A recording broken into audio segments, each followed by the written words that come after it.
Hujambo, habari gani? Welcome to Say It in Swahili. Today, we are celebrating World Kiswahili Language Day under the theme Kiswahili, Education and Culture of Peace.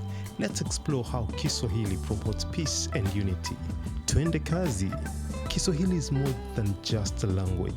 It's a bridge that connects people from the coastal regions of East Africa to the international community. Kiswahili fosters understanding and harmony. Education in Kiswahili empowers communities by preserving their cultural heritage and promoting peace through shared knowledge and values. To celebrate World Kiswahili Language Day, let's join hands sharing Kiswahili with the world.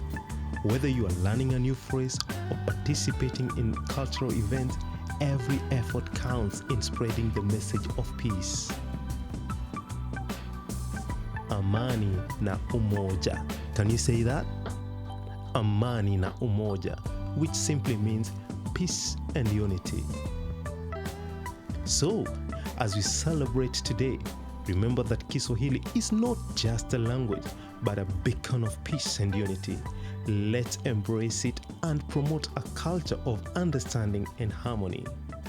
Asanteni sana kwa kutazama.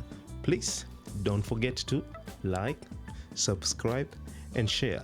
Leave a comment in the comment section and let's celebrate Kiswahili and promote peace together. Kwaherini. Asanteni sana.